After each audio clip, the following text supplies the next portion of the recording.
Hola, Hola. empezamos ya, ¿no? Bueno, pues muchas gracias por venir a esta charla, que queremos también que quede claro que es una charla, porque estamos muy al principio de una cosa nueva, de un proyecto, entonces queríamos compartir un poco dónde estamos y hacia dónde puede que vayamos y algunas preguntas que tenemos y hablar un poco del proyecto. Sí, bueno, somos Fede y Pablo. Pablo. Y estamos trabajando en un proyecto nuevo que va a ser y está siendo una colaboración con Guillem Jiménez de la SATCUM. Está aquí en representación de la SATCUM. Y también llevamos 3 semanas trabajando aquí en la caldera, súper a gusto, durmiendo en el piso de arriba. Y hemos estado acompañadas por Alina Sokulska, Dios, lo he practicado, Sokulska, que está haciendo las prácticas del CSD. Pero bueno, Alina además es doctora cum laude de literatura comparada. Ha sido como una joya, la verdad, que trabajar con Alina también Sí, es como muy guay. muy guay. Y luego también hemos estado unos días al principio de la residencia con Pablo Simón, que es un politólogo, un analista político que sale mucho en la tele, en La Sexta y en la... O sea, bueno, si lo veis os suena la cara, que también es amigui nuestro. Sí, es amigo y bueno, ahora explicaremos un poco el proyecto y también explicaremos por qué hemos invitado a Pablo a trabajar en este proyecto en concreto. Bueno, pues... Bueno, guías tú y yo doy apuntes. No sé. Bueno, nosotros trabajamos un poco, yo vengo más de artes escénicas, hago música, de coreografía, con danza y tal, y Fede es más de Artes artista visuales, visual, performance, siempre trabajando con vídeo. con vídeo. Y lo que hacemos suele ser pues bueno, una cosa ahí entre medias, aunque solemos trabajar en contextos de artes escénicas sobre todo, danza contemporánea, movimiento, etc. Vamos a hablar un poquito de la pieza anterior, porque esta que estamos haciendo ahora nueva surge mucho de ahí. El último proyecto que hicimos se llamaba Mónica, lo presentamos aquí el año pasado, en mayo del año pasado, en la sala Pinabaus del Mercat. Y Mónica era un trabajo, en realidad como casi todos los que hacemos, bastante autobiográfico. Solemos partir de las historias familiares o personales y en Mónica miramos sobre todo la historia de nuestras 2 madres, que las 2 se llaman Mónica. Nosotros, además, es pareja artística, somos pareja romántica. ¿No? O sea, Sí, esto es hay que verdad. decirlo, aunque se nota. Sí. Por si no, Digo, por por si si no. alguien no lo sabe. Y entonces, bueno, Mónica estuvimos mirando las vidas de nuestras madres y también su obra, sus imágenes. La madre de Fede, que es esta... Entonces, nuestras 2 madres se llaman Mónica, las 2 son argentinas, las 2 nacieron en los años 50, las 2 emigraron a España, las 2 eran hijas de refugiados europeos que emigraron a América, o en Argentina, y las 2 creaban imágenes. Mónica Pezdirk, mi madre, ella es dentista, pero toda su vida con mi padre hicieron fotos eróticas. Casi todos son fotos de mi madre en la playa, ¿no? Hasta hoy en día todavía siguen haciendo de vez en cuando.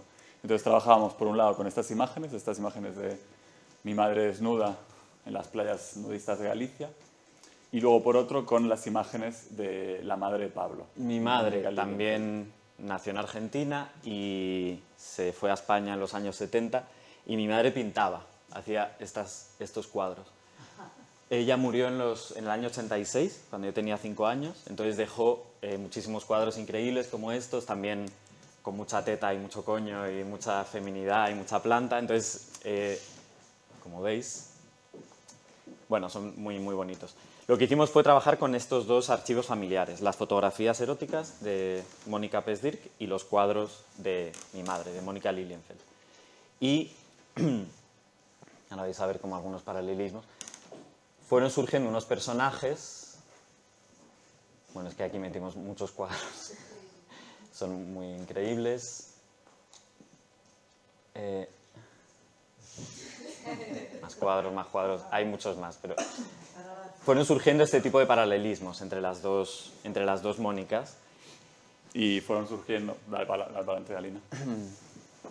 Y fueron surgiendo estos personajes que encarnamos Fede y yo con el tipo de formas que usaba mi madre en los cuadros y el vestuario de la madre de Fede, que era el desnudo, ¿no? Lo llamamos una especie de drag primordial, ¿no? Como cuando eres pequeñita y te pones los tacones de tu madre, que eso lo hemos hecho todos. y pues esto, ¿no? Jugar un poco a ponernos la desnudez de mi madre y el maquillaje o la pintura de tu madre. Lo y que así hicimos... surgieron esos personajes. Bueno, Sí. sí. Lo que hicimos para trabajar con Mónica, como herramienta metodológica y herramienta dramatúrgica, trabajamos con juegos de rol experimentales. Nosotros hicimos un proyecto anterior a Mónica que era sobre juegos de rol de mesa, tipo Dungeons and Dragons y tal, y entonces los hemos seguido utilizando en nuestro proceso siempre, como herramienta dramatúrgica, pero también como una manera de incluir a otras personas en el proceso, porque los juegos tienen esta cosa como muy... bueno, muy creativa, pero una creación sin pretensiones, ¿no? Como más lúdica, más... Entonces con Mónica lo que hicimos fue complicar, digamos, el árbol genealógico, cada árbol genealógico tradicional, que sería bisabuelos, abuelos... Entonces en Mónica había esto, el árbol genealógico. Cada triángulo que vemos aquí sería un árbol genealógico y cada línea una generación. Aquí estaría la hija, los padres, los abuelos y los bisabuelos. Esto sería, imagínate, una genealogía biológica o tradicional, ¿no? Entonces, en este tablero circular, que parece una pizza, ¿no? Que van surgiendo varios árboles o varios triángulos, fuimos complejizando esa idea de genealogía, fuimos metiendo otras genealogías. Estaba la genealogía de la historia, de los eventos históricos, ¿no? Somos hijos de nuestro tiempo. La genealogía de los amantes y las amantes, que no producen un lineaje genético, pero son tan importantes muchas veces como las personas que dieron a luz, etc. O había genealogías de lo micro, las células, las enfermedades, los tumores, bueno, en el caso los virus. Sí, todo esto como son para poder crear esos personajes y esas líneas narrativas.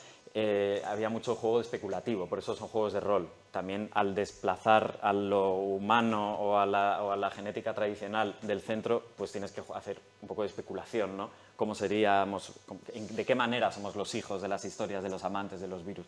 Bueno, Mónica fue un poco, muy resumidamente, así, y lo más importante es que Mónica, la pieza, siempre la imaginamos como nuestra hija no humana.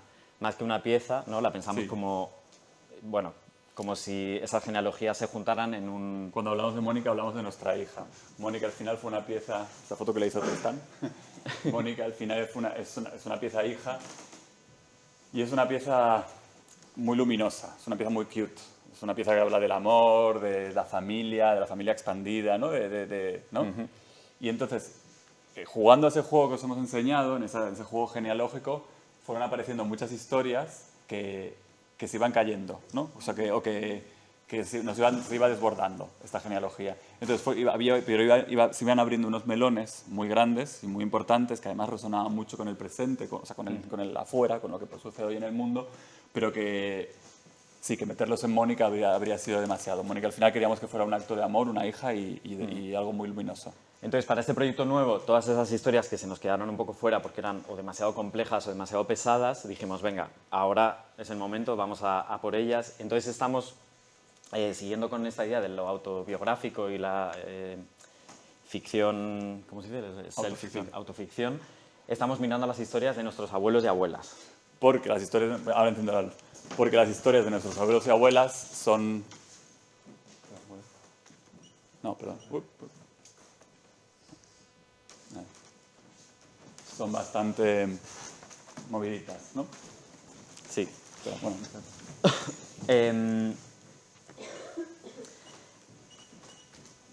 lo que estamos mirando, lo que estamos haciendo al mirar estas historias, estamos imaginando como sus relatos, como sus vidas a través del siglo XX. Son historias como un poco épicas. Sí. Por ejemplo, o sea, las historias de nuestros abuelos, en el caso de mis abuelos eran eslovenos que colaboraron con los nazis, acabaron escapando en secreto a Suiza, de ahí llegaron a Argentina. Mi abuelo nació en 1917 en el Imperio Austrohúngaro y murió de Alzheimer en el 2009 en Canadá, ¿no? Como pasando por Argentina, pasando por Suiza, pasando por España también. Y los míos eran judíos, alemanes y austriacos que a finales de los años 30 se escaparon a Bolivia, de Bolivia se acabaron instalando en Buenos Aires y luego acabaron muriendo en Puerto Pollensa, en Mallorca. Así que bastante, bueno, son historias como complejas, con mucha, pues, dejando cada vez cosas atrás, reinventándose por diferentes razones, con mucha complejidad también. Entonces, cuando hablamos de la historia de nuestros abuelos, algo que nos sucedía era que enseguida se mezclan con la historia en mayúsculas, ¿no? Que enseguida aparecía esta épica del siglo XX y estos relatos grandes y aparecían como unos personajes colectivos. Hablabas de mi abuelo y hablabas del nazismo, hablabas de Eslovenia, hablabas de estados, ¿no? de los emigrantes, hablabas de los judíos, hablabas de... Siempre se ibas a lo grande. Si Mónica fue una forma de mirar a la intimidad, a lo doméstico, por eso también estos relatos se cayeron de la pieza de Mónica. Porque dijimos, no, espérate, hay otros relatos de los que hay que mirar afuera, ¿no? Hay que asomarse a la ventana y decir, vamos a mirar al mundo, vamos a mirar al mapa, vamos a sobrevolar un poco. Por eso hemos estado haciendo estas 3 semanas, una de las cosas que hemos estado haciendo es, otra vez, lo llamamos juegos, en realidad cualquiera diría, bueno, pero es lo que cualquiera hace en un estudio. Pero bueno, tiene algo también de especulativo. Hemos estado haciendo estas capas como de la lasaña, donde abajo estarían los relatos de las personas particulares, de nuestros abuelos y sus enfermedades, pero luego hemos ido haciendo como capas de regímenes, los hemos llamado. Estarían los estados, ¿no? Por donde han pasado Europa, bueno, Eslovenia, Alemania, Argentina, España, Canadá, etcétera, los colectivos a los que pertenecían, judíos europeos, migrantes europeos, los colaboracionistas, los nazis, etcétera, y aquí, subiendo una capa más de escala, no solamente estarían las ideologías, pues comunismo, nacionalsocialismo, el self-made man, como el neoliberal que llega a un país nuevo y se hace a sí mismo de nuevo, ¿no? La supervivencia. La inmigración extractiva, porque también, por ejemplo, estamos mirando la historia de mi familia también un poco críticamente. Fueron víctimas de una cosa, pero luego también fueron parte de un proceso de colonización en países donde había situaciones específicas y ellos llegaron ahí con su mentalidad europea, ¿no? Y también fueron parte de una maquinaria un poco colonial. Entonces, con Mónica lo que decíamos de mirar afuera, hay una cosa, perdón, con Mónica, con esta pieza, que por ahora se llama El bien morir, aunque le hemos cambiado ya el título, pero bueno, en El bien morir, que bueno, hay una cosa de escala, hay una cosa del territorio, ¿no? Entonces, ha ido surgiendo lo que hablamos del territorio, ¿no? Los regímenes, los estratos. Y entre esos estratos, una de las cosas que también, además de estos personajes colectivos, uno de los estratos que también apareció fue el estrato de la muerte, ¿no? De cómo murieron nuestros abuelos, porque todos nuestros abuelos y abuelas ya están muertos, entonces al contar su historia siempre era como, y murió en Canadá con Alzheimer. La abuela de Pablo, judía, tal, murió en Puerto Poyensa ciega. Tu abuelo también murió con un ictus. Bueno, y entonces también en esos estratos empezaron a aparecer pues, el Alzheimer, el olvido, la ceguera, que ya es como la ceguera, Parkinson, el temblor, un ictus, la parálisis. Empezaron a aparecer estas ideas, ¿no? No solo colectividades, sino que también se iba subiendo, ¿no? Ya salía del globo terráqueo y subía al mundo de las ideas platónicas casi, ¿no? Y Estas ideas ya no son ni siquiera la enfermedad, sino que son la idea, ¿no? El olvido como idea, no solamente el olvido como una condición física, sino el olvido, obviamente, pues en el caso del abuelo de Fede, es fácil. Él nunca contó a nadie de su pasado de colaboracionista, de hecho Fede lo descubrió bastante tarde, ni siquiera su abuela ni la madre de Fede lo sabían, hubo una especie de olvido consciente o de borrado también de una historia que no se quería saber, etc. Hemos estado cogiendo las enfermedades también como figuras para entender otras cosas. Y al preguntarnos cómo murieron nuestros abuelos, también nos hemos preguntado cómo murieron las ficciones de las que ellos fueron parte, ¿no? Las ficciones ideológicas del siglo XX. Esos personajes colectivos, ¿no? Lo que decía antes. Mi abuelo nació en 1917 en el Imperio Austrohúngaro.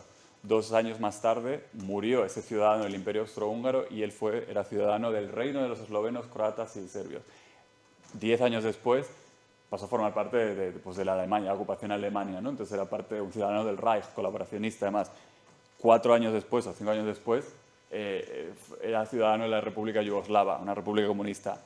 2 años después era apátrida, refugiado suizo, mira, ya sale el cuerpo, me muevo, ¿viste? refugiado en Suiza, refugiado político y religioso. Y eso, 2 años después, otra vez, en Argentina, se acaba nacionalizando Argentina. 30 años después, muere como ciudadano canadiense de Alzheimer, ¿no? Entonces, ahí hay ficciones, los estados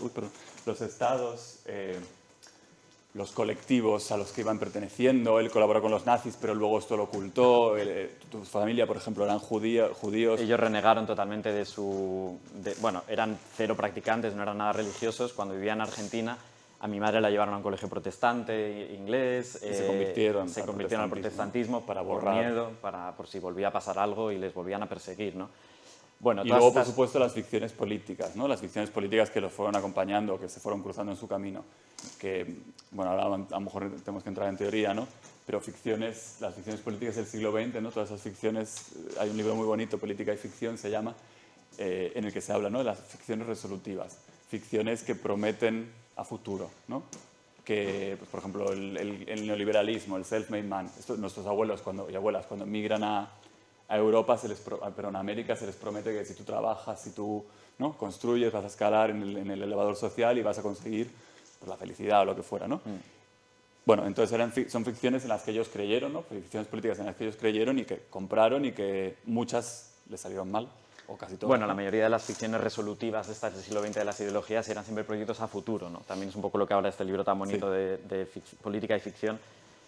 Si hacemos la revolución y la clase obrera se hace con el control de las fábricas, habrá una sociedad justa, tal, no sé qué. Eran ficciones resolutivas donde había un final claro y simple. Pero siempre ese final era una promesa a futuro, ¿no? Una cosa que se patear la pelota para adelante y ya será en el futuro donde lo resolveremos. Entonces nos hemos estado preguntando también estas ficciones y estas ideas, cómo se representan, cómo se les pone un cuerpo, cómo se traen a escena también, o cómo se crean imágenes que la referencien. Y así llegamos a la figura de la alegoría, que ha sido de repente súper importante. De repente la alegoría ha sido como, claro, la alegoría. Porque la alegoría, tanto en pintura como en literatura, lo que sea, son estas imágenes complejas que definen sin ambigüedad una realidad compleja también. Sin ambigüedad lo digo porque la alegoría es la herramienta que se ha usado siempre pues desde las instituciones, ¿no? Para contar la historia. La justicia, la bondad, las virtudes o el progreso, el ferrocarril, la ciencia, ¿no? La alegoría como una especie de historia totalizante, ¿no? Que en el siglo XX... Una ficción totalizante en el sentido que te explica la totalidad, ¿no? Te explica cómo es el mundo. Cuando vemos un mural de Diego Rivera, ¿no? Que es una alegoría clásica, ¿no? de pintura, es un mural de Diego Rivera que te totaliza o te explica lo que es México. Entonces tienes los pueblos originarios, tienes, ¿no? Tienes yo qué sé, los obreros, no sé, los médicos, tal. Incluso ahora vemos, por ejemplo, Claudia Sheinbaum está usando ese mismo tipo de lenguaje que es muy interesante, ¿no? Que te saca a la plaza y te saca gente vestida de los oficios, de los pueblos originarios, de tal, como para representar México, ¿no? Y nos empezó a hacer mucha gracia, como esta figura de la alegoría, cómo sería hoy en día, ¿no? ¿Qué significa hacer una escena que sea Europa? O cómo sería la imagen de, yo qué sé, del comunismo, del neoliberalismo, ¿no? Entonces, un poco lo que hemos estado haciendo en parte durante estas 3 semanas era de diferentes maneras ir probando, tanto a nivel pues, contexto o físicamente, qué pasa con esto, ¿no? Cómo es la figura de la alegoría hoy en día, o qué pasa o qué problema supone, que esto es muy largo, pero no lo vamos a explicar mucho más. Lo que sí que hemos llegado a la conclusión es que nos gustaría hacer o pensar con esa pieza cómo sería una alegoría totalizante, como dice Fede, pero en el 2026. O sea, obviamente no puede ser cerrada, ¿no? No puede ser como las alegorías del siglo XX, ¿no? Con un futuro cerrado y certero, ¿no? Tiene que ser una alegoría que una, porque también nos interesa la alegoría. Claro, lo bonito que tienen estas... Ahora mostramos esa foto. Lo bonito que tiene la alegoría, ¿no? Es esta idea de eso, una ficción totalizante, una ficción que, joder, como cuando te cuenta un cuento tu abuela, que te explica el mundo, que te arropa, que te abraza, pero a la vez, ¿quién se va a creer, ¿no? Hoy en día esto? Justo había esta exposición, Alegorías de un porvenir, en Madrid, en el Banco de España, donde están las vidrieras del Banco de España, y son muy bonitas, son estas alegorías también del progreso, ¿no? Que explicaban España como un país industrial, un país agrícola, un país tal. Y dentro de la exposición estaban las vidrieras, que son muy bonitas, pero luego había algunas fotos de la modelo y el modelo sobre los que se basaron para hacer estas vidrieras tan bonitas, ¿no? Tú ves la vidriera y ves al obrero, que es pues encima son súper eróticas todas, como son los trabajadores y las trabajadoras, pero ves al modelo y es como uno así, luego la otra así, como sería la prima de alguien puesta. Y esta tensión entre lo particular, la modelo, y la formalización de esa idea nos parece muy bonita, y es algo sobre lo que queremos... Entonces estamos pensando en esta alegoría como una complejización, ¿no?, de este relato, como que vaya de lo particular, de ese modelo, de esa historia particular o individual que se ve en las historias de nuestros abuelos, pero que también se eleve o llegue a, ¿no?, fluctúe entre las capas de esta lasaña, ¿no?, en el que vayan apareciendo todos estos tipos de personajes, estos tipos de ficciones. Y hablamos de Vanessa. Sí, o decimos todo lo del juego. Yo tenía apuntado aquí como nota de hablar del Es verdad, juego. el juego, Bueno, vale. No sé. Bueno, tampoco Bueno, falta, ¿no? terminamos. Vale. Sí, decimos lo del juego, pero antes.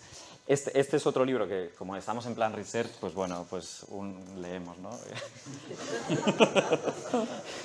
Para eso se tiene el estudio, para leer. No, ahora por eso te decía, contemos lo del juego para que se sepa lo que hemos Vale, hablado vale. del estudio. Pero Me parece que contamos hemos estado- esto, ¿o no? Sí, cuenta eso y luego contamos Vale. el juego. Bueno, este libro que está súper bien, de Vanessa Machado de Oliveira, que se llama Hospice in Modernity, que yo creo que no está traducido aún. En castellano. Pero no. Sería algo así como dando cuidados paliativos a la modernidad. O sea, hospicing de hospedar, pero en el sentido de cuidados paliativos, vaya. Entonces, resumiendo así mucho, luego tiene el segundo que salió justo este año, que se llama Outgrowing Modernity, como superando la modernidad.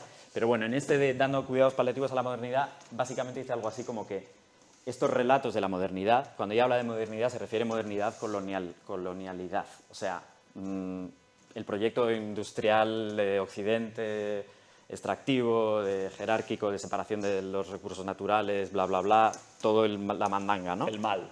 El mal. Como que no tiene salvación ya, como que ya está. Ella dice, ya está, ya esto ya no, es que ya no se puede ni mejorar. Entonces, ¿qué podemos hacer? En vez de ya intentar pensar lo siguiente, la siguiente utopía o el siguiente horizonte, lo mejor que podemos hacer ahora es que muera bien. Vamos a ayudar a que muera bonito, ¿no? Los cuidados paliativos, no intentas curarlo, intentas que muera pues sin sufrimiento y aprendiendo de lo bueno que tuvo, porque aunque sea el mal, pero algo bueno tuvo. O sea, algunas cosas no están mal, lo de los derechos humanos es una buena idea. Luego no se hizo muy bien, así como a nivel mundial, ¿no? Sí. Pero para que muera bien hay que cuidarlo y aprender de todo esto. De lo bueno y de lo malo, ¿no? También. De lo bueno y de lo malo, mientras desaparece, para que quede un suelo fértil, para que crezca algo bueno después, que no sabemos qué es. Un poco lo que viene decir lo aquí. del fértil. Así. Vale, perdón. Ya lo has dicho. Fértil. Bueno, esto nos inspiró mogollón y nos está inspirando mogollón. De verdad que es un libro súper... Es muy duro porque es... O sea... Es un poco... Bueno, tenemos un poco love-hate. Lo odias y lo amas, porque es un poco... tiene un lenguaje y un formato como de libro de autoayuda. Te intenta como desenganchar de los vicios de la modernidad. Tiene mucho humor también el libro. Sí, tiene Entonces, mucho humor. porque el humor, bueno, eso sí que estábamos muy de acuerdo de que el humor es necesario para adelante, ¿no? Sí. Sí. Entonces ¿qué? No, bueno, lo de los juegos que hemos estado haciendo, sí. para contar un poco lo que hemos estado haciendo aquí, una de las cosas que hemos estado haciendo con Alina y con Pablo Simón ha sido jugar a juegos de rol. Juegos de rol. Todos estos papeles que veis en realidad son juegos, ¿eh? Por eso, o sea, como el de Mónica que veíais. Son juegos en los que íbamos creando líneas temporales e imaginando posibles futuros y que íbamos interpretando de manera muy estúpida, a personajes como Europa, el emigrante, el olvido. Iban saliendo diálogos, ¿no? Sobre todo diálogos. Pero bueno, son esas cosas graciosas que van pasando, que te pones a jugar y de repente inconscientemente te pones de puntillas y dices, hostia, pues ¿qué soy? El olvido, o soy no sé qué, ¿no? Como tal. Sí, lo bueno de los juegos de rol es que te lanzas a hacer algo que no sabes muy bien qué es y te dicen, venga, eres Alemania en los años 30, ¡boom! Y tú, vale, y con lo que tú crees, el imaginario que tienes, pues estoy bien, pero me está pasando algo, no sé, noto que me está entrando un enfado que no sé de dónde viene, a la vez estoy un poco como hedonista, disfrutón, te empiezas como a tú meter en soy Alemania en los años 30, entonces de repente viene por ahí, no sé, el turismo, y a ver cómo te relacionas con el turismo, ¿no? Estos juegos... Suena muy estúpido, pero bueno. Lo divertido es que es como muy poco productivo, pero en esa improductividad al final aprendes mucho. Abres mucho, sí. Entonces, bueno, con Pablo estuvimos jugando sobre todo a este, bueno, a ese también. Sí, y luego jugar con gente como Alina y como Pablo, que son cocos, tal, de repente como wow, ¿no? O sea, también Sí, fue muy divertido guay. eso. De todo esto que pensamos que vamos a hacer, ¿no? Pasamos ya a lo que creemos que vamos a hacer, o decimos algo más antes. Sí, no, yo creo que está bien, ¿no? Bueno, pues que, claro, estamos muy todavía al principio, La pieza, la idea es hacerla en el 2027, o sea, todavía tenemos este año para seguir un poco haciendo research y tal. Entonces todavía queda tiempo. Queremos, una cosa que tenemos clara es que queremos ser más de dos. Porque Mónica fue muy guay, pero estamos un poco hartos ya de ser nosotros dos todo el rato. O sea, en esta cosa de la escala queremos escalar, ¿no? También. Sí. O sea, queremos que sí. Entonces, desde hace un tiempo ya que conocemos a Guillem y su trabajo y nos encanta y lo adoramos, y entonces se nos ocurrió invitarlo para hacer una especie de... Va a ser una especie de colaboración, lo pensamos como Fede Pablo featuring la SATCUM. O sea, no va a ser una colaboración totalmente horizontal donde hacemos lo mismo, sino que es un proyecto nuestro, pero no queremos tampoco que salga Guillem así en pequeñito, coreografía Guillem, porque la SATCUM va a ser la SATCUM, o sea, es Guillem con su imaginario, con la gente con la que suele trabajar, como si fuera una especie de compañía invitada, es como lo hemos pensado. A ver, Y queremos también justamente que haya como este diálogo intergeneracional, ¿no? Que estemos Fede y Pablo, que estén los fantasmas de las abuelas y los abuelos y la juventud. También esta jerarquía, va a haber una jerarquía muy clara, las historias que vamos a contar son las de nuestros abuelos y abuelas. O el punto de partida. No, sí. Guillem va a contar su vida, no. Son cuerpos, es un cuerpo de baile. Son esa colectividad, ¿no? Sí. Ese También impulso. cuando empezamos a pensar cómo se podría hacer estas alegorías de estos colectivos, de estas cosas, dijimos, va a ser más fácil si somos más y si podemos hacer composiciones con más gente, Sí. etcétera. Entonces, un poco la idea de colaborar con la SATCUM viene de ahí. Guillem ha venido 2 días estas semanas, hemos hecho algunas pruebas de cosas, hemos estado probando a hacer el olvido, a hacer la ceguera.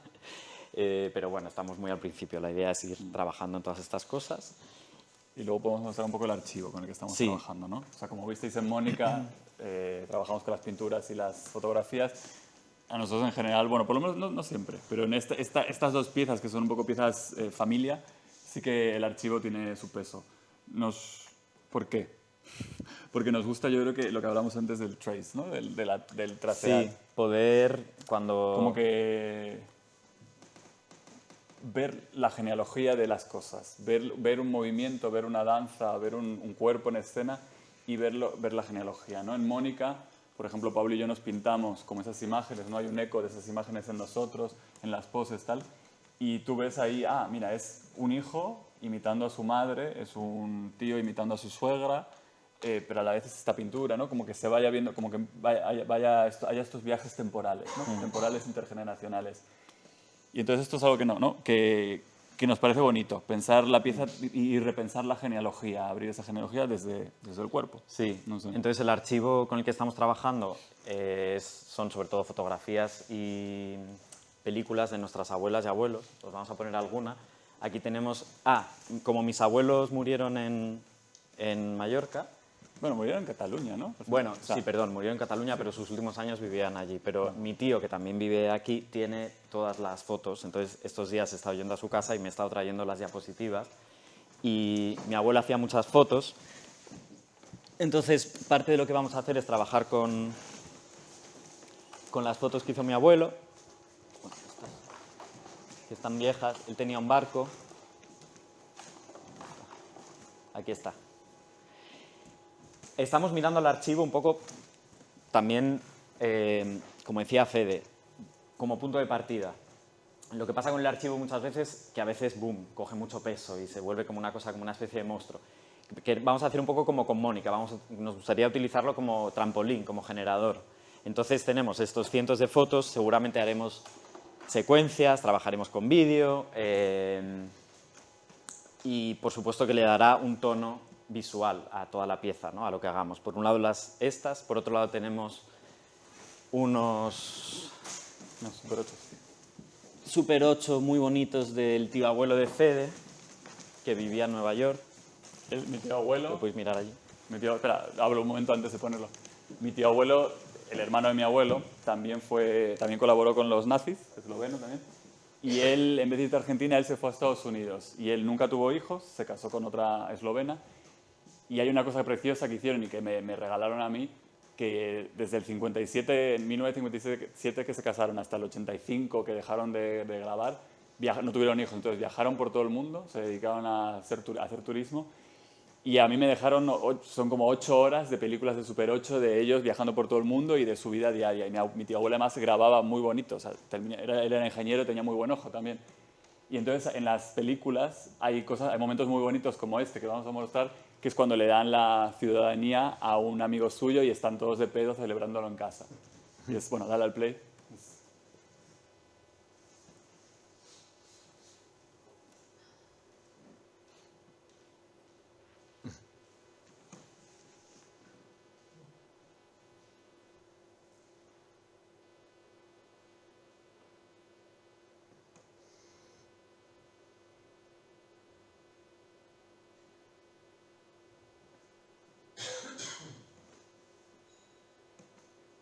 Mi tío abuelo es el de la izquierda del todo.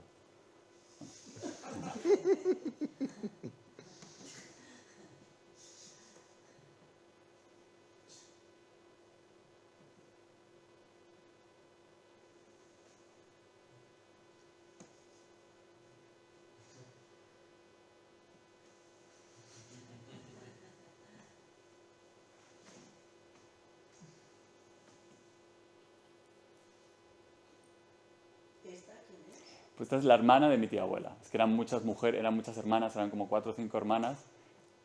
Solo una se casó y tuvo hijos, todas las demás vivieron, una se hizo monja, o sea, bueno, estas son historias como... Y esta es la hermana de mi tía abuela. Y el señor ese no sabemos quién es, o sea, ese es su nombre, pero no sé, era un amigo. Esta es mi tía abuela. Bueno, y hay imágenes así, hay como momentos muy bonitos que sabemos que, no sé, que van a... ¿Y el que va borracho es el que le han dado la...? Pues no, el que fumaba el puro es el que le han dado la tal. El que va borracho es un amigo, no me acuerdo ahora el nombre, lo tengo apuntado, pero no sé muy bien, sale en otros momentos, en otras películas. Bueno, y hay imágenes, pues eso, como esto, hay, bueno, muchas domésticas y luego muchos de viajes. Entonces, y recorrieron todo el mundo, África, Japón, Latinoamérica, bueno, yo creo que ya, ¿no? Sí. Y luego las de tu abuelo. Y luego, mi abuelo, que murió de Alzheimer hace 20 años, yo mi primer proyecto de arte, bueno, mi segundo proyecto de arte que hice un vídeo diario en el que pues, documentaba su vida, ¿no? Él aquí ya estaba bastante avanzado el Alzheimer, entonces ya no hablaba. Bueno, mi abuelo dejó de hablar muy pronto también con Alzheimer. Y entonces yo lo grababa buscando gestos o miradas, o buscando esos momentos en los que se despertaba un poquito, ¿no? En los que conectaba. Y haciendo este proyecto fue cuando descubrí, es una historia muy larga, pero cuando descubrí que mi abuelo había colaborado con los nazis y bueno, fue un poco revuelo. Y entonces también está este diario, estos planos de mi abuelo en la cama, que también nos gusta mucho. Hay ahí siempre gestos pequeñitos, como por ejemplo siempre estaba cogido de la barra, porque una vez al principio de la enfermedad se cayó y se rompió la cadera, se cayó de la cama, y desde entonces era como, ¿no? Como que tenía este gesto, ¿cómo se dice? Bueno, como que siempre estaba cogido, ¿no? Le soltabas la mano y él se volvía a coger, era como una cosa que hacía de manera inconsciente. Entonces están estos archivos por ahí, los Super 8, los vídeos, las fotografías. También hay muchas fotografías antiguas en álbumes de los abuelos de Pablo. Luego, por ejemplo, la abuela de Pablo, enciendo la luz, la abuela de Pablo que murió ciega, ella era una gran lectora y entonces de mayor una cosa que hacía, estaba todo el día escuchando audiolibros. Por ejemplo, también esto es una cosa que todavía tenemos que investigar, a ver si hay algunos audiolibros. O bueno. Tenemos todas estas fotos también, bueno, fotos antiguas de los años 30, 20, o sea, de mi abuela, en Austria, en Bolivia. Hay una parte muy interesante cuando llegaron a Bolivia, claro, llegaron a Bolivia en los años 40, o sea, como muy loco, y ves a esta gente vestida así, tan... Bueno, ahí el archivo, todavía tenemos mucho que mirar. Hemos terminado de mirar todas las fotos de mi abuelo, estamos tomando notas, estamos viendo qué podemos... A nosotros una cosa que nos gusta trabajar siempre es con los diferentes media, ¿no? O sea, que haya, bueno, ya en Mónica ya había pintura, fotografía, trabajamos con el audiovisual, o sea, el vídeo tiene, o la proyección, no sé, la película tiene bastante presencia, en esta pieza también lo tendrá probablemente. Mónica, hay una parte de la pieza que es como una película, que dura como 35 minutos. Bueno, una película expandida que nosotros Sí. vamos activando, que vamos saliendo. Que grabamos con nuestras sobrinas. Mm. Las pedimos que nos ayudaran a imaginar a su prima Mónica, ¿no? La nueva prima que no era humana y ellos pintaron, la hicieron de todo con nosotros y es parte de la pieza también. Entonces esto es algo que también probablemente habrá. Y por último, esto. Decimos lo de la maqueta y luego lo del título, ¿no? Venga, Sí. vale, sí. Luego hay una cosa, esto es un poco random, este momento random de los procesos artísticos, pero que es una cosa muy intuitiva. Como estábamos hablando de los juegos de estrategia, de juegos de rol, con Pablo Simón, que la parte es muy, le encanta jugar a estos juegos, hemos trabajado mucho sobre los juegos de estrategia. Los juegos de estrategia como, a ver, el clásico es el Catán o el Risk, ¿no? Juegos de mapas en los que tú tienes que ir haciendo cosas. Los juegos de estrategia en ordenador, sobre todo, ¿no? Son juegos en los que tú juegas la historia. Por ejemplo, un juego que estamos jugando mucho es el Victoria 3, en el que tú juegas el reinado, el periodo de tiempo que comprende el reinado de la reina Victoria. Y tú, lo que tú juegas, o sea, tu muñequito, en vez de ser el Super Mario, tú juegas un estado. Tú eliges, eres Bélgica o eres O Inglaterra, o, ¿no? O pues bueno, sí, así. Y entonces tú tienes que ir tomando decisiones como colonizar, como aprobar leyes, como, ¿no? Todo esto para triunfar. ¿Qué es triunfar en esos juegos? Bueno, estos juegos generalmente son bastante modernidad, porque buscan el progreso, buscan la colonialidad, buscan la industrialización, buscan, ¿no? Son expansionistas, gana quien más terreno tenga. O sea, tienen casi un catálogo de lo que Vanessa habla del complejo modernidad colonial, ¿no? O sea, expansionismo, extraer recursos. En ningún juego puedes ganar si no destruyes el medio ambiente, por ejemplo. Eso da igual, tú ahí hay madera, venga. Entonces, sí, bueno, entonces hay una cosa que está ahí, con esto de los juegos de estrategia, que es la maqueta, que es el mapa, que es la escala, lo que hablábamos antes.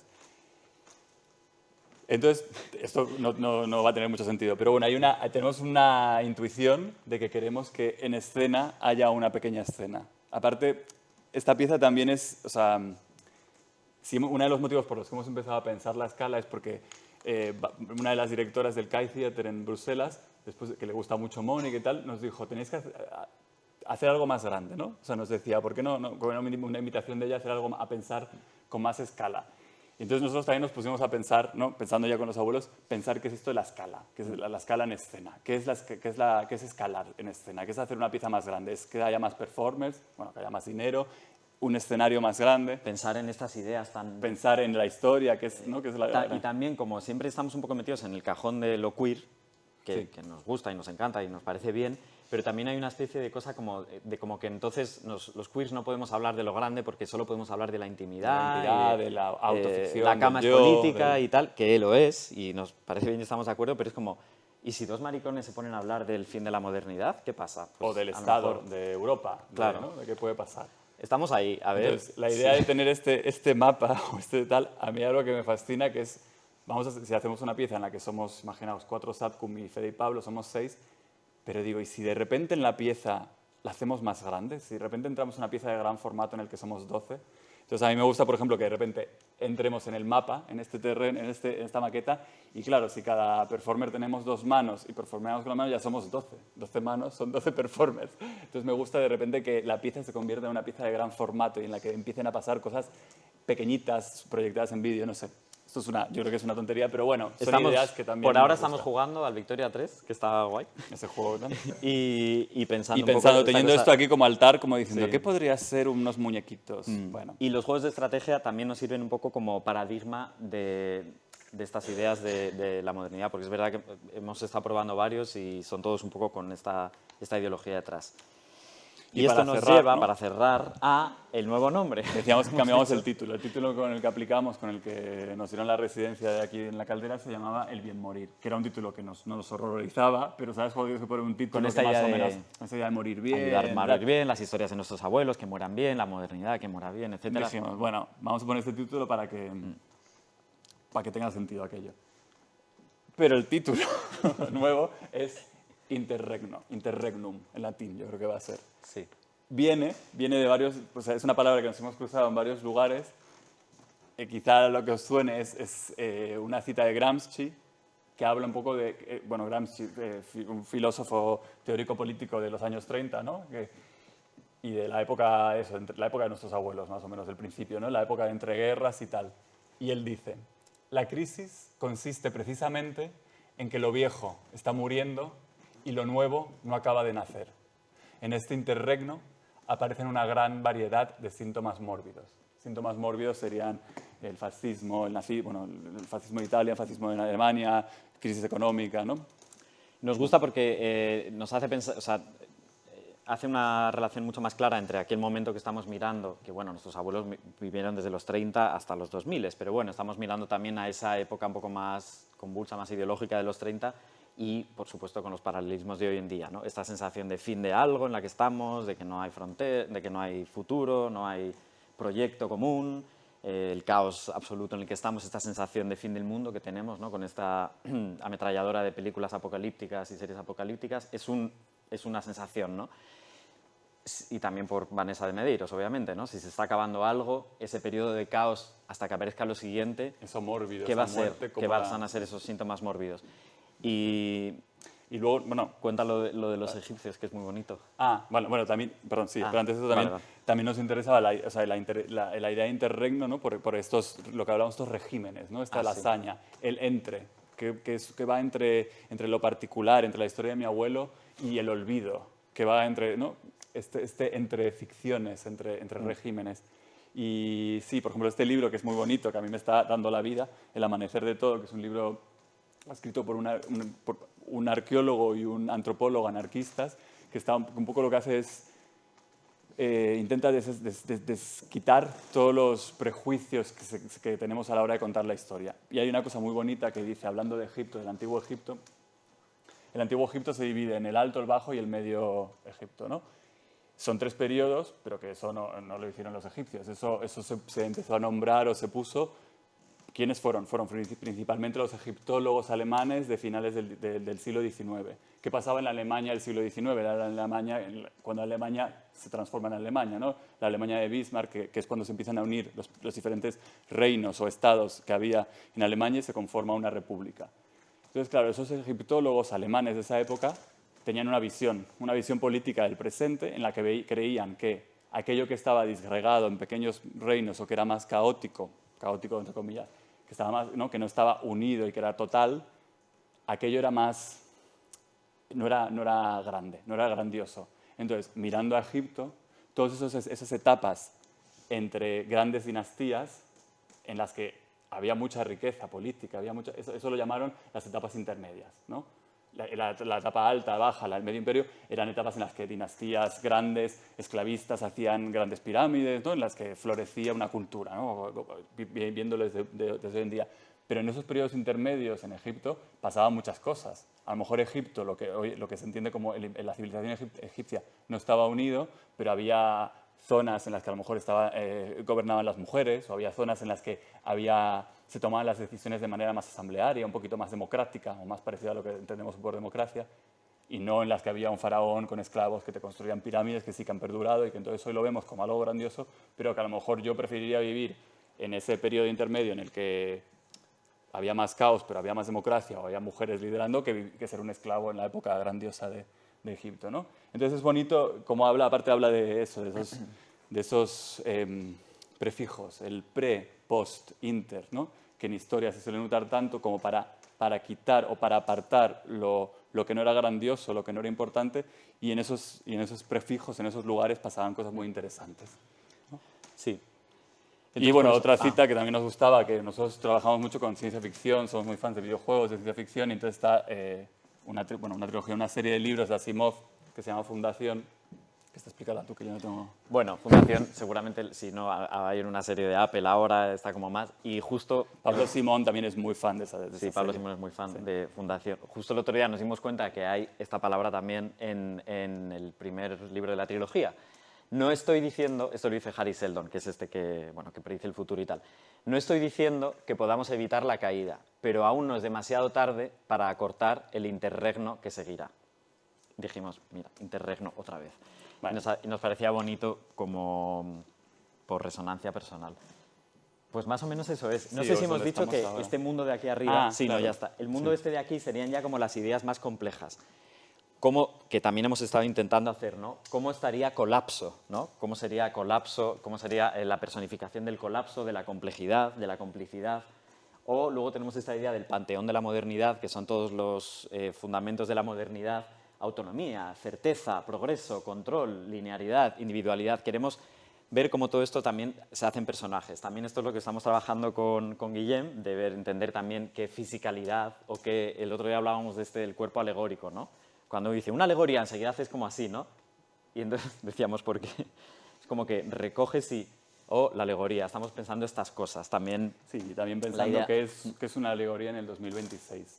Una alegoría en el 2026 tiene que tener símbolos claros, tiene que tener imagen, tiene que tener texto, que puede ser... O una cosa que hablamos mucho, que es un poco ñoña, pero lo que nos gustaría, ¿no? Un poquito el corazón, Sí. que esta alegoría fuera, sobre todo lo que tuviera, más que un significado claro, o una simbología clara, o un mensaje claro, que fuera el calorcito, ¿no? Sí. Sí, que fuera el calorcito. Sí, ¿no? Ya está. Sí. Sí. Que fuera... Es que fui haciendo señales. Perdón. No, pero hay que mirar, sí. Sí. Que fuera... vale. Que fuera este calorcito, este abrazo, ¿no? Por eso ahí yo creo que es donde está el cuidado paliativo, que es un poco el intentar... Esto sí. Esto así de venga, ¿no? Que es el calorcito que da el compost del que habla No porque también sí, pero no porque nos Vanessa. vayamos a morir, porque no es de eso. Queremos justamente lo que nos encanta a la SATCOM es este chute que te mete, ¿no? Ese es su trabajo. Sino porque... No, sí, joder. Sí, va. Porque, o sea, queremos justamente que también eso es lo que queremos aprender de Guillem, ¿no? O lo que, bueno, no sé esto. Bueno, pues ahí estamos. No sé si queréis... Está aquí también Guillem, está Annalina también, que han currado, bueno, con nosotros estas semanas, y si queréis preguntar o comentar o lo que sea, pues no sé, aquí o si no, ya fuera. No sé qué hora es. 7:25, sí. Ah, ya está bien. Vale.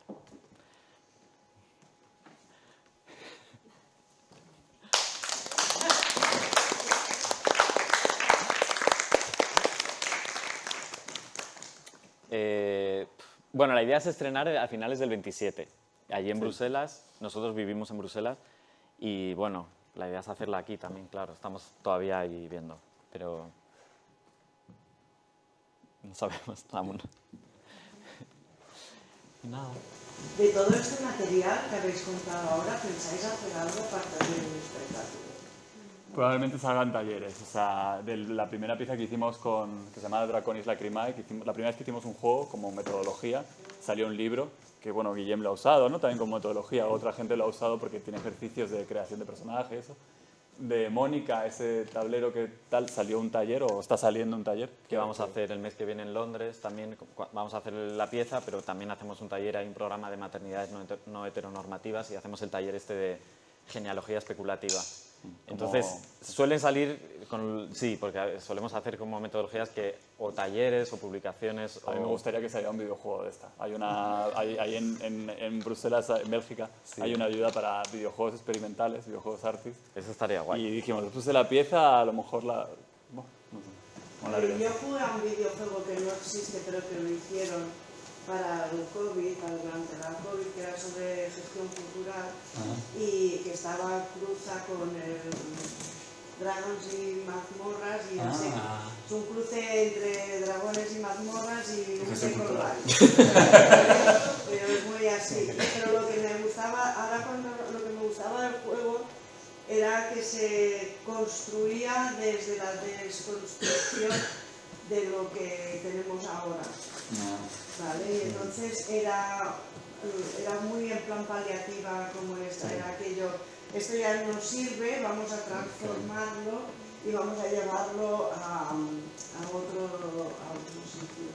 Y en otra de las etapas del juego se jugó desde la mirada como estábamos en pandemia, desde la mirada de cuando la naturaleza te arrasa, que tú no previenes, ¿no? Entonces había habido toda una inundación y cómo te transformas, te recuperas y te rehaces de estas cosas.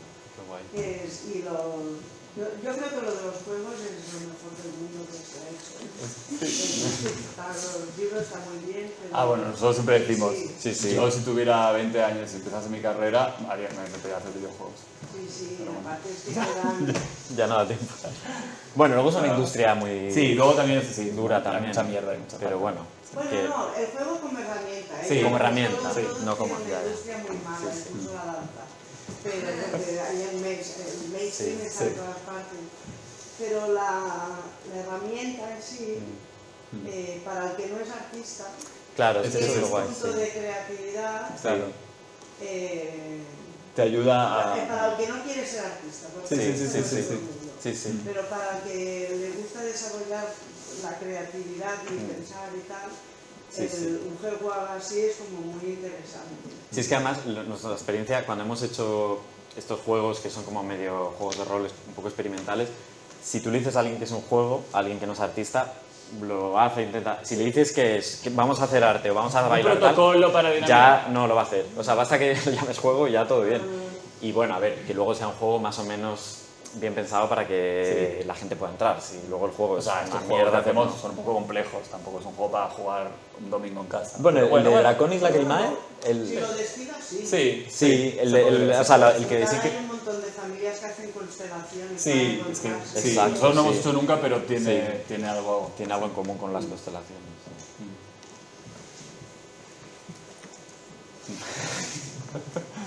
Adiós. ¿Y cómo iréis trabajando? ¿A distancia o tenéis puntos de encuentro? Se viene en Sí, Bruselas por ahora. Sí, nos vamos juntando, sí. Sí, Tenemos que planificar antes ¿a de... dónde? Sí, Pero sí. Más allí, más ¿no? allá. O sea, la idea es hacer algunas aquí y luego lo gordo más de producción allí, en Bélgica. Y que se venga. Además, ya Guillén está viniendo mucho últimamente a Bélgica. Tenemos ahí todo el rato. Pero sí. Di algo, tú. Físicamente. No, Di, tiene que ir. di algo, ¿no? Pero que diga adiós o un beso. o algo, Adiós. ¿no? Muchas gracias. Nos vemos. Un mundo. Bueno, también podemos cerrar. Sí, sí, Estas no, ya cosas está. siempre. Bueno, gracias por Sí, gracias por venir. venir. Y bueno, pues que traiga la siguiente. Pregunta, sí. Claro, sí, todo. Porque de repente enteraste que tú... Claro, yo ahora, con toda la sinceridad, como que nos conocemos, y voy a hablar sin límites. Claro, de repente veo a los nazis estos tan felices con la nacionalidad americana, que me da por saco. Ya, sí, Porque sí. es la huida del malo, ¿no? En Sí, definitiva. sí. En contraposición, entre comillas, mientras unos huyen porque los persiguen, ¿no? Resulta que los que los persiguen huyen para un bienestar, ¿no? ¿Esto emocionalmente cómo lo gestionas? Porque a mí me daría por saco Sí, o sea, yo sabía... averiguar todo esto de... Hombre, claro. O sea, Claro. para mí mi abuelo, además, era un poco mi modelo de masculinidad. Porque mi abuelo era un tipo súper tranquilo. O sea, mi abuelo, dentro de lo que hacía era... Él siempre había dicho, no, durante la guerra yo fui traductor, porque él hablaba muchos idiomas. Bueno, soy traductor. Claro, luego cuando averigüé que él estaba metido en una milicia que trabajaba con... O sea, que respondía a los alemanes, y él era, como tú ves en la lista, y es el número 7 en la milicia. O sea, no era el capo, pero su título era el teniente oficial de enlace con el mando alemán. O sea, el enlace con el mando alemán, claro, él traducía. Él estaría ahí, claro, por eso decía que era traductor, el capullo. Era no nos mintió cuando dijo soy traductor, era traductor. Pero ¿qué traducía? Que estaba en interrogatorio. O sea, su jefe, o sea, esa milicia respondía a un tipo que era un austríaco, que era un carnicero, de estos que se suicidó y tal, porque tú ves la foto en Google y estos nazis que dan miedo. Y dices, ostras, ¿lo habrá conocido mi abuela, este tipo? ¿Lo habrá traducido? ¿Habrá hecho de intérprete? ¿Habrá, no sé, esto detalle ya es, claro, es imposible de saber, ¿no? Porque no sé exactamente. Pero para mí mi abuelo era un tipo súper tranquilo, súper en segundo plano, súper cariñoso, muy intelectual, siempre estaba leyendo, o sea, un tipo muy tranquilo, era cero macho, cero tal. Entonces para mí era como, yo voy a ser como él, se llamaba, o sea, yo soy Federico Vladimir, soy Vladimir por él, él se llamaba Vladimir. Entonces para mí era como un poco mi modelo de masculinidad dentro de mi familia. Era el tipo de hombre que yo decía, yo voy a ser un poco así. Claro, cuando yo con 24, 25 descubro era como, hostia. Pero también lo bonito, o sea, es que tú vas investigando esas historias y son muy complejas, son mucho más complejas de lo que... Y no te lo tomes mal, de lo que tú acabas de relatar. Sí, claro. Entonces, claro, tú ves el contexto de mi abuelo en esa situación, tal, o sea, mi abuelo tampoco... Hay que poner, hay baremos, ¿no? O sea, cada uno dice nazi, claro, ya es Hitler. y es que, joder, media Europa fue nazi o más. Entonces, mi abuelo no estuvo, por lo menos por lo que yo sé, no estuvo ejecutando judíos en un campo de concentración. Entonces, supongo que algo de... Él, además, cuando te hablaba de la historia, él era nacionalista esloveno. Él hablaba de, o sea, los italianos mal, los alemanes mal, todos nos invadieron. ¿Sabes? Entonces, también son las decisiones, los contextos en los que tienes que ir tomando. Mi abuelo luego, bueno, se fue a Argentina, mi tío abuelo se fue a Estados Unidos y vivieron muy bien, o vivieron bastante bien. Pero bueno, mi abuelo era doctor en Derecho en Eslovenia, llegó a Argentina así, porque yo me digas tú de que te vale un doctorado en Derecho esloveno en Argentina. Tuvo que empezar de cero, o sea, lo pasó mal, ¿no? Lo pasó mal. No pudo volver a su país hasta 40 años después, o por ahí. A sus padres los vio una vez más en toda su vida y un par de horas, una tarde en la frontera con Austria, porque ellos tenían que salir del país, ellos tenían que ir a Austria. O sea, tampoco fue una vida fácil, ¿no? O sea, en total. Y también sin quitarle Sin lo que que- podía, claro. pero sin quitarle o sea, la moralidad de esta es compleja porque él también probablemente se juntó con los alemanes porque Claro. dentro de la situación él quería que Eslovenia fuera independiente Claro. y era nacionalista, no era probablemente nazi en un sentido de sí, estoy de acuerdo, me he leído Mein Kampf y estoy aquí como... Claro. También él era católico, entonces tenías que escoger entre, vale, ¿qué me alío con los nazis que son más, no católicos, pero más tal, o con los comunistas que son anticatólicos? Entonces también, bueno, o sea, y cuando vas viendo esa complejidad es cuando empiezas a decir, hostia, y no es una justificación, no es como, No es una realidad, pero es como... Es Hannah Arendt, sí, Hannah Hannah Arendt, ¿sabes? Hay un chico aquí que hizo un espectáculo de teatro que también su abuelo, que era su referente, un día, y aparte él es de un pueblo de aquí de Cataluña, descubre que su abuelo era de los fachas Claro. y la otra familia es de los rojos. Y también hace este cruce de como, un poco como Sí, sí, aquí, sí, sí. de que con el abuelo que iba al huerto, a ver los campos y todo, de repente se entera que era un facha. Sí. Y como toda la familia, ¿no? Lo vas tapando o lo vas... Son esas cosas de llevando, sí. o por traumas, mi abuelo no contaba cosas o te lo contaba a medias y claro, el resto no preguntas porque como sabes que hay dolor, sabes que hay tal, como que Sí. no, se van... Mi madre, por ejemplo, no tenía ni idea. Como Claro. pasa aquí con la guerra civil, ¿sabes? Claro. Bueno, sí. O sea, son historias complejas y también por eso queremos como, bueno, dedicarle el tiempo para que no ni convertirlos en los salvadores aquí, ni en las víctimas perfectas, porque mis abuelos tampoco eran no existe la víctima perfecta, ni en los malísimos que eran nazis que iban ahí como ametrallados. O sea, bueno, pues hicieron cosas mal probablemente, pero mis abuelos también, como decía antes, mis abuelos llegaron a Bolivia Y el que por no eso, era ni judío, como- ni nazi, ni nada de lo que nada, también. por eso. Lo que... Ay, perdoneu, es que yo no... Está bien. ¿No puedo decir algo? Está bien. Lo que me gusta mucho es las coincidencias. Ahora estoy en esto de las coincidencias, el cómo dos cosas tan alejadas en el espacio, en la geografía, ¿no? En el mundo, lo de los 8 puntos, ¿no? Hasta llegar a vosotros y cómo desde las madres a las familias, cómo encajan en dinámicas, ¿no? Sin tener... Y esto a mí me fascina, esto a mí me parece... Sí, al final Igual soy un poco cateta, pero me parece fantástico todo este mundo de cómo llegas a situar un mundo con otro mundo y que ha pasado por lo mismo. Por lo mismo. Sí, también eso es algo que nos gusta cuando hablamos de alegoría, esa ficción totalizante, ¿no? Como de, pero si en el fondo, sí, está ahí, ¿no? Como que es un globo, Sí. esto no es un tal. Entonces, para Mónica hicimos un viaje por Austria y Eslovenia. claro. Y claro, cogimos el tren de un país al otro y De estaba Viena a Ljubljana. o sea, al final dijimos, es que estaban ahí, o sea, Viena, Ljubljana es Madrid, mi Coruña. mi familia de mi abuelo a lo mejor, yo qué sé, o sea, son el mismo paisaje, ¿no? Es como que dijimos, claro, esto al final, esta Europa ahí, ¿qué pasa? Bueno, ¿Y dónde acaba de Canadá tu abuelo?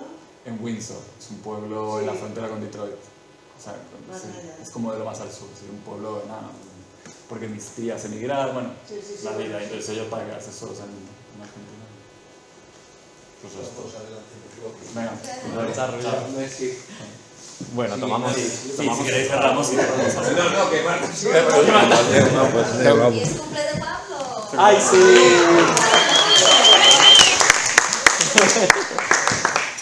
Muy bien. Sí, pusimos hoy el... Pues tenéis mucho material, ¿eh? Sí, a ver ahora qué hacemos.